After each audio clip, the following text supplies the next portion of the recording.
Serhuisterveen? Nee, Serhuisterveen. Vanaf 2029 mag de plakkenam in de gemeente Achtkarspelen Fries geworden. Best uniek, want mij is Achtkarspelen de vierde van de in totaal 18 gemeenten in Friesland die dit zou aanpakken. Dit kwam in een streamversnelling naar de winst van de FNP, de Friese Nationale Partij, tijdens de verkiezingen. Ja, daar hebben we een geweldig gevoel bij. Dat is het recht van de Friese namen. Dat we dus net meer te verschamen dat we er grutsko binnen. En dat je dus ook in de publieke ruimte jaren we chanten laten dat we hier in Friesland binnen, dat we daar grutsko binnen. En dat we het net meer als in de woorden rage breks jogen, maar dat we grutsko is Friesland binnen. Op de gemeentehuis is er blieb met deze verhoring, maar op stritten zijn de meningen verdeeld. Benam bij de ondernemers heerst de vraag of de dwarpen straks nog wat te vinden binnen voor de rest van Nederland. Is Serhuisterveen straks in het navigatiesysteem nog wat te vinden?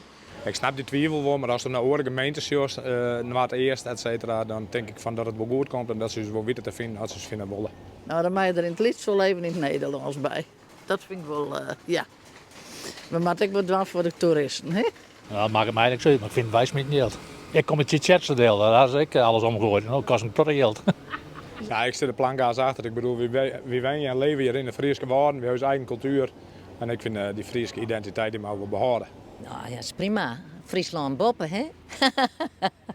Ik had er net zo moeite mee, maar het is wel leuk. Dat is geen probleem, maar dan kan je hem gewoon altijd buiten post intypen. En dan kan je gewoon Serhuisterveen en krijg je het er altijd naar voren. Ik had ook thuis bij alle orenwarten, dus mijn naam krijg je nou echt wel en mijn naam, dus du komt er altijd.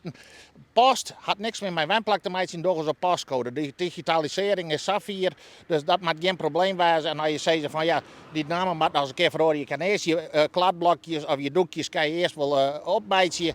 En dat wordt heel stadig invierd, dus dat gaat misschien wel het 10, 15 jaar.